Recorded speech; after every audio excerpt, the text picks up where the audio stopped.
Hello my friends and welcome, my name is Dennis and this is the latest update from Ukraine. First, let's go to the northern part of our country. Well, at least my country. The Belarusian army is gathering their troops near to Ukrainian border. As we know, they announced some sort of mobilization of their reservists and now they go through the special drills. The further development of that situation with those reservists will show the intentions of Belarusian army. If mobilized forces will stay here after the drills, well, my friends, we should expect that Belarus will join this war with their army. If those guys will be sent back, because those are civilians as me and you, at some point they just served in the army and now Belarus called them to serve near to Ukrainian border. So if they release them back to their cities, it means that the situation is not going to escalate. But also we have Russian forces near to Ukrainian border on Belarusian territory.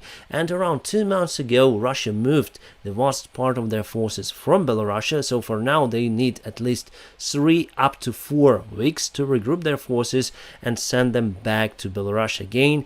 We don't see that happening, and that is why I do not expect the Belarusian invasion in nearby future, because in case they will enter Ukraine with their army, there will be next to Russian soldiers. Why do I think like that? Well, Belarusian army has resources and Russian army has some practice in fighting, so probably they're gonna use both of the armies simultaneously. They have some of the experience in fighting on their drills using the common forces on the same battlefields. But also we have the escalation point near to Lithuania, where Russia probably may try to reach Kaliningrad Oblast of their remote territory using their force, but that means the start of war with NATO. Should we expect 2 of those scenarios, my friends? I think the scenario of joining the war in Ukraine for Belarus is more real compared to Lithuania's scenario. And today in his statement, President Zelensky said that Belarusians should be aware that they will be used probably against the Ukrainians,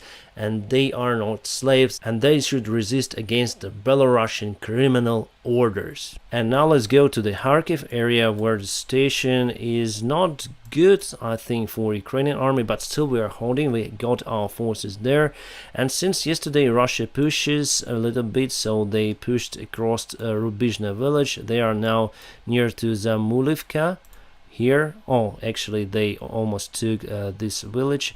And here we have Bayrak and Veliki Saltiv, and they are under the risk of being attacked as well. Russia put reinforcements here in the north part of the front lines. They're really close to the Kharkiv, and Kharkiv was bombed. Yesterday it was bombed. Today they continuously use their artillery shells to bomb the Kharkiv, and also they joined their groups over here. So it was yesterday, it was some kind of gap, and here they joined their forces. Probably after Severodonetsk they're gonna put their more forces and probably next try to reach Kharkiv city, which is very big, but my friends, not any way that they will get this city under their control, believe me. Let's go to Izum direction, my friends, where the situation is the standstill for today. No changes in this area.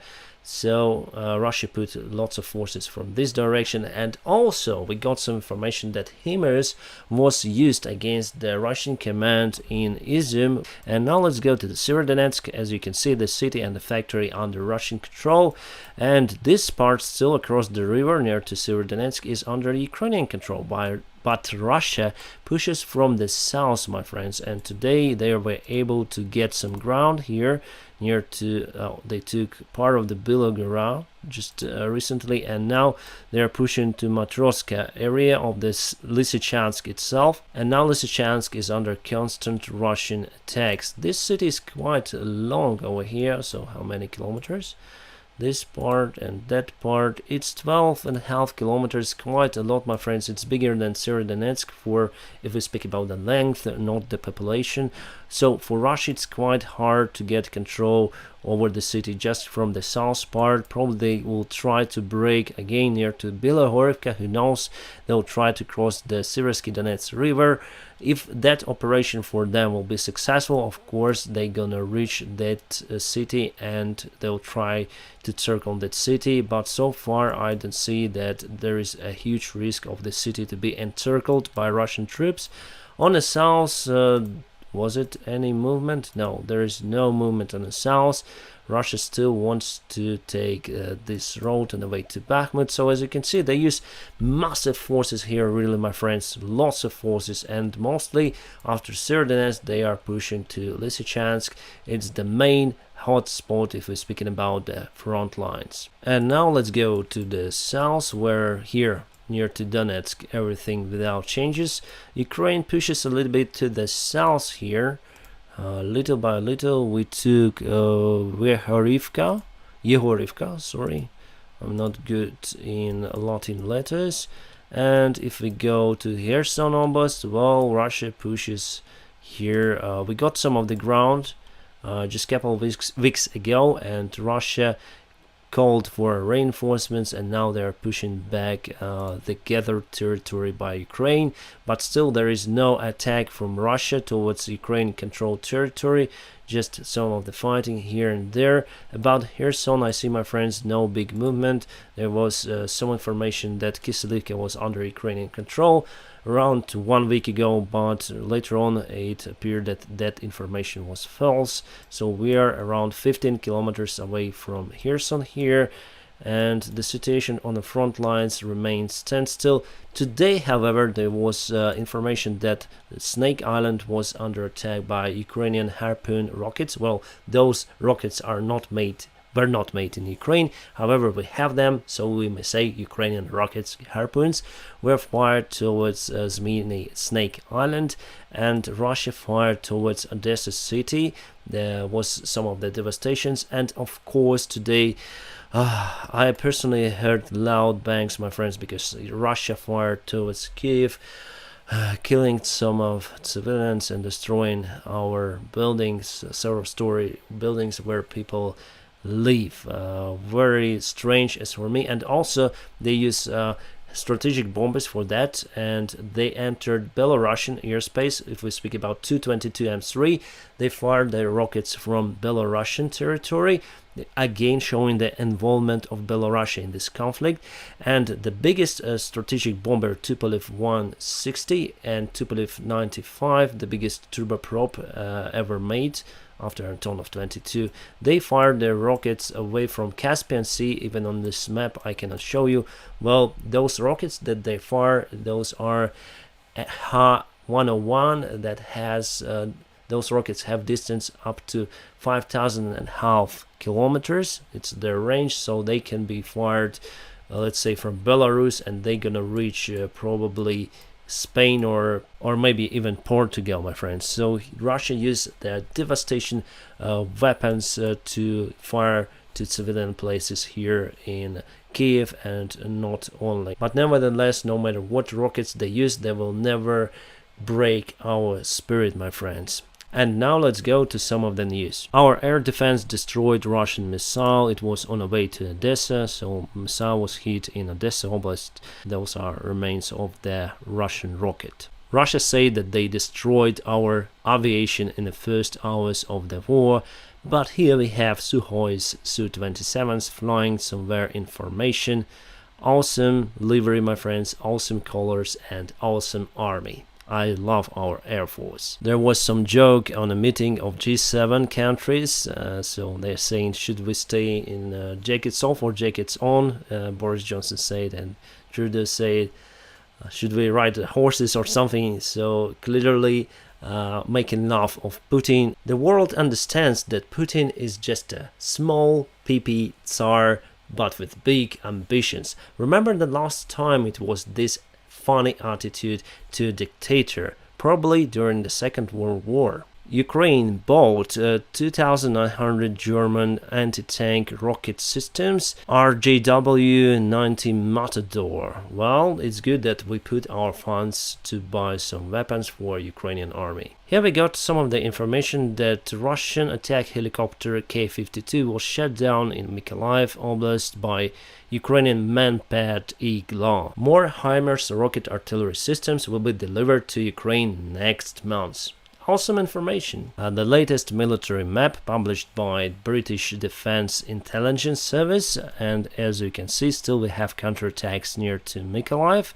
near to Izum. We have the blue arrow here, and before it used to be here as well. The counterattack near to the Kharkiv 1 month ago, it was fantastic, but now Russia pushes their forces again, and here we have attack towards Izum from Russian side this time, and of course they push to Lysychansk and Severodonetsk from the eastern side. The Russian military train in Russia just went off the railroad somehow and crushed. It carried shells and rockets, and probably they need to demine the area. Russia is hours away from its first foreign default in a century. Yes, because technically they cannot pay in United States dollars, they say will pay in rubles, but who needs that stuff? So they will not pay for sure, and that is how probably they gonna announce default. Ukrainian pilots went to the CNN program, and they were telling about the perspectives of them being trained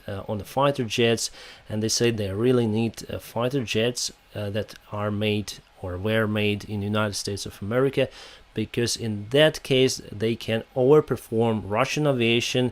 Until we're gonna use our old MiGs and Sukhois, Russia will have the superiority in the air, my friends. So that is why, of course, we need United States made fighter jets like F-16 or F-15 at least. But for this stage it seems for me that those fighter jets will not be delivered to Ukraine, at least so far. It seems like Russian Chief of Army Shoigu went to the occupied territory. I wish we'd have longer range missiles. This woman with her lovely pets left Severodonetsk for Kiev because she concerned Kiev is more safer. Obviously it is compared to Severodonetsk, but today the building she was living in was under attack by the Russian cruise missiles, and her flat was devastated. She lost her apartment in Kiev. Probably she rented the place, or maybe it was her apartment. But she's really in shock, and it's terrible, my friends. And this is also the result of the Russian cruise missile attack. One of the main bridges was destroyed that connects the parts of Ukraine. Alright, we have some of the pictures. This is Ilyushin-76, Russian military transport airplane. Russians were planning to deliver their troops together with some military armored vehicles to Gostomel airport. Firstly, they throwed helicopters there, assault and transport helicopters. They all came from Belarusian territory, and they landed their special forces there. By the way, operator Starsky was near to Gostomel airport by that time, and he participated in its fight. However, Russians were able to take Gostomel airport under their control, but later Ukrainian artillery shelled the runway, so it was impossible for Ilyushin-76 to land in Gostomel airport, delivering the special forces and armored vehicles that could be used for potential Kiev invasion. And I went to Gostomel a couple of days ago, and probably, my friends, on this channel I'll put big video about the story of Gostomel airport and how Russia tried to take that airport and what outcome finally we have in the story. My friends, now please press the like.